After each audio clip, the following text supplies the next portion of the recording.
Jesucristo, el Verbo viviente, es el único medio de salvación. Él es el centro del pensamiento de nuestra vida, la fuente y la autoridad de la doctrina.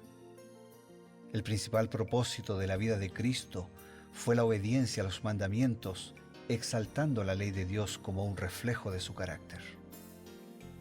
El principal mensaje a ser predicado en el mundo, basado en Apocalipsis 14, está representado por 3 ángeles llevando el Evangelio eterno al mundo entero. Este mensaje se basa en los encantos inigualables de Cristo y declara que la hora del juicio ha llegado y llama a obedecer los mandamientos de Dios. Mediante su palabra, Dios ha comunicado a los hombres el conocimiento necesario para la salvación. Las Santas Escrituras deben ser aceptadas como dotadas de autoridad absoluta y como revelación infalible de su voluntad.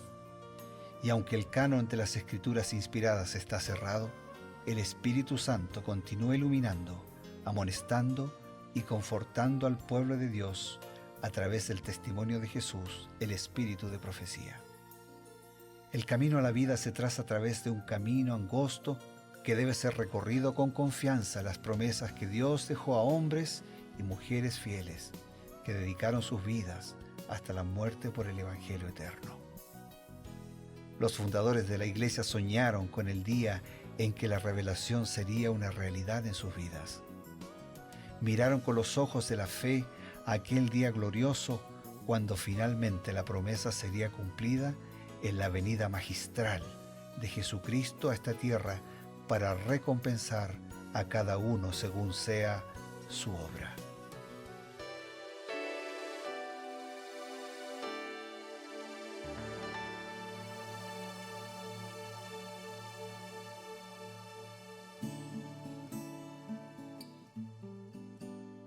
Una vez más, como cada día, tenemos la oportunidad de encontrarnos a través de este medio, la red Nuevo Tiempo, red de esperanza, y aquí su programa Creed en sus profetas.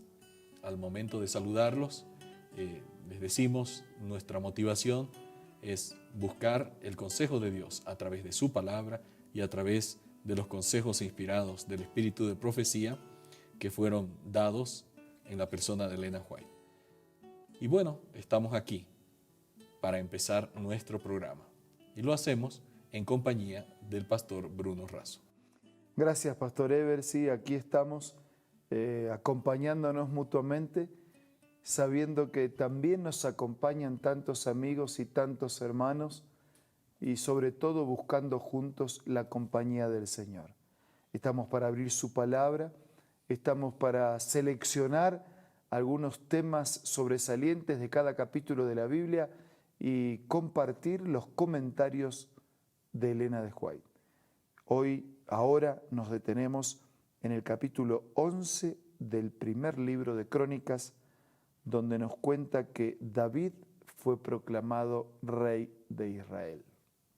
Justamente, pastor, nosotros el día de ayer vimos cómo murió tristemente Saúl. Y alguna vez habíamos leído una cita, me parece en días anteriores, que lo que mayormente le preocupaba a Saúl era el ensalzamiento humano. Él quería siempre figurar como el que podía más, ¿no? Y eso lo desvió completamente su mirada del foco, que era servir a Dios, servir a su pueblo. En cambio, encontramos ahora a David, que era distinto. Él confiaba plenamente en el poder de Dios, ¿no? Entonces, ahora viene aquí la pregunta, ¿cómo nosotros podemos aprender a desconfiar del poder humano y aprender a depender de Dios? Parece una doble tarea y hasta parece contradictoria, desconfiar y confiar, pero en realidad es una misma acción, ¿no? Elena de White dice así: según todas las lecciones de la historia bíblica, es peligroso alabar o ensalzar a los hombres, porque si uno llega a perder de vista su total dependencia de Dios y a confiar en su propia fortaleza, caerá seguramente. El hombre lucha con enemigos que son más fuertes que él, porque no tenemos lucha contra sangre y carne, sino contra principados, contra potestades, contra los gobernadores de las tinieblas de este mundo, contra huestes espirituales de maldad en las regiones celestes, dice Elena de White, citando a Pablo en su carta a los Efesios, ¿no? Es imposible que nosotros, con nuestra propia fortaleza, sostengamos el conflicto.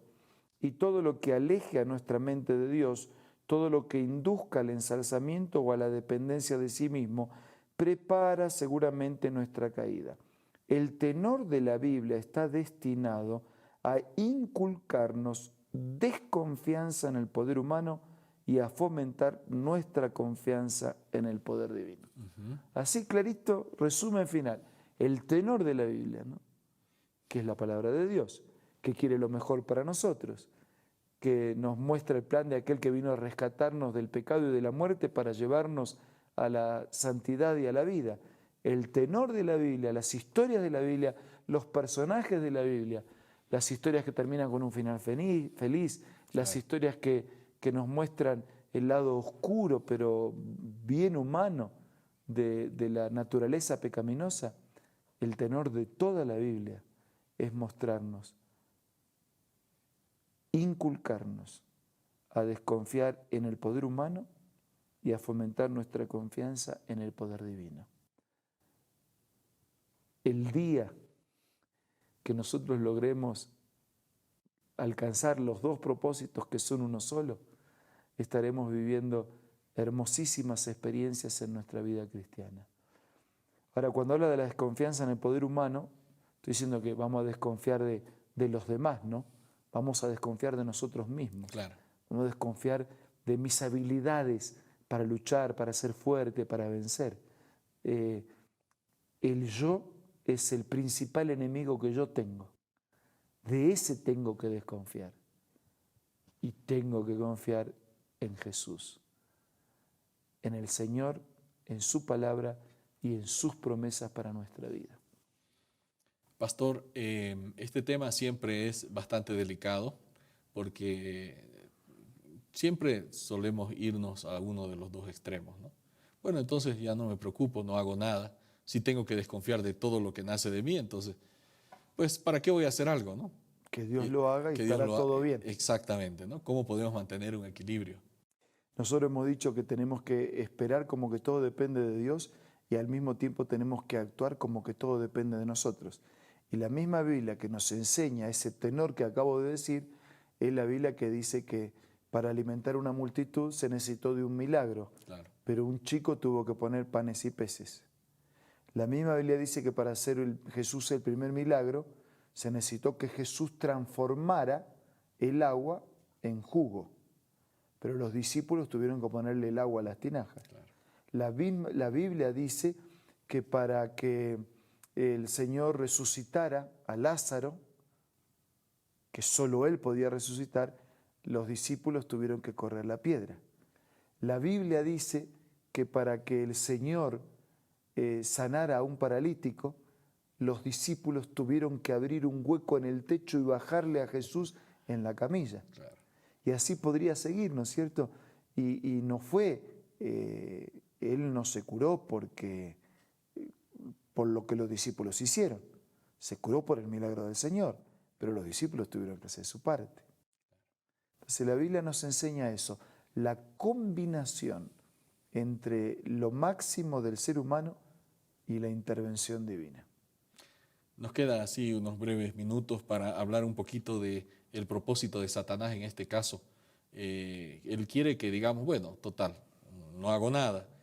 Y total, que Dios haga todo. Eventualmente nos va separando de Dios porque empezamos a desconfiar, no solo de nosotros, de nuestro prójimo, sino también de Dios. ¿Será que Dios finalmente quiere algo? Total, ¿no? Y así Satanás va logrando separar de nuestra vida a Dios porque todo ya nos es indiferente. Elena de White dice así: tan pronto como Satanás pueda separar el alma de Dios, la única fuente de fortaleza, procurará despertar los deseos impíos de la naturaleza carnal del hombre. La obra del enemigo no es abrupta, al principio no es repentina ni sorpresiva, consiste en minar secretamente la fortaleza de los principios, comienza en cosas aparentemente pequeñas. La negligencia en cuanto a ser fiel a Dios y a depender de Él por completo la tendencia a seguir las costumbres y prácticas del mundo. El enemigo trabaja así gradualmente, ¿no? Corre los límites, centímetros, no es nada, un centímetro, no hay que ser tan fanáticos, ¿no? Bueno, tampoco hay que orar todos los días, si no pudiste orar hoy, pero mejor ser responsable y llegar ahora al trabajo o dormir 5 minutos más que dedicar 5 minutos a la oración. O sea, vamos corriendo de a poquito y cuando queremos reaccionar estamos muy lejos. Así es, pero todavía podemos reaccionar, amigos, porque el Espíritu de Dios habla a nuestra mente y a nuestra conciencia. Mientras meditamos en esto, recibimos también un consejo importante y ya volvemos.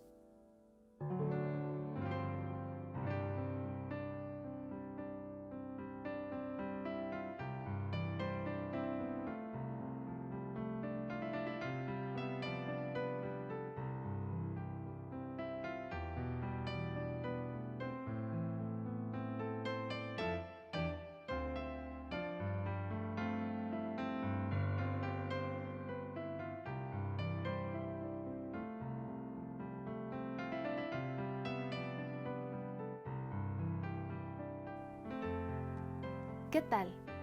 Presta mucha atención a esta cita. Jacob prevaleció porque fue perseverante y decidido. Su experiencia atestigua el poder de la oración insistente. Este es el tiempo en que debemos aprender la lección de la oración que prevalece y de la fe inquebrantable. Las mayores victorias de la Iglesia de Cristo o del cristiano no son las que se ganan mediante el talento o la educación, la riqueza o el favor de los hombres. Son las victorias que se alcanzan en la cámara de audiencia con Dios, cuando la fe fervorosa y agonizante se hace del poderoso brazo de la omnipotencia. Qué lindo, ¿verdad? Esta cita tú la encuentras en el libro La Oración, escrito por Elena G. de White. No puedes perder este maravilloso libro de tu biblioteca personal. Así que te invito una vez más a que visites la página www.aces.com.ar o también puedes hacerlo visitando una iglesia adventista del séptimo día cerca o próximo del lugar donde tú te encuentres. También, si te gustan las aplicaciones y la tecnología, descárgalo como Elena G. de White del App Store o del Play Store.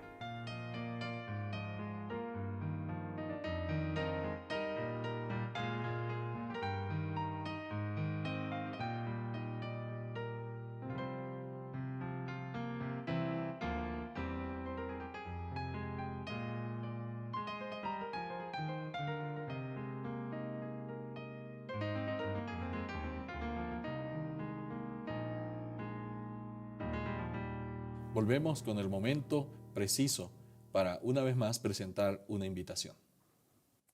Queremos dejarles la declaración del apóstol San Pablo cuando escribiera a los Gálatas y dijo: con Cristo estoy juntamente crucificado, y no vivo ya yo, mas vive Cristo en mí. Y lo que hago de aquí en adelante, lo hago en su nombre, en su promesa y en su presencia. Que esta sea la experiencia de todos. Ahora vamos a orar. Señor, danos la actitud de no vivir nosotros, sino que Cristo pueda vivir en nosotros. Que nosotros podamos morir al mundo para que podamos vivir en Cristo. Y que nuestra vida refleje a otros las grandes cosas que el Señor ha hecho con nosotros. Bendice a nuestros amigos en sus luchas, bendice a nuestros hermanos en sus desafíos y condúcenos a todos en tu gracia. Lo pedimos y agradecemos en el nombre de Jesús. Amén. Amén. Esto ha sido Creed en sus profetas. Nuestro reencuentro está marcado para el día de mañana, Dios mediante. Hasta entonces.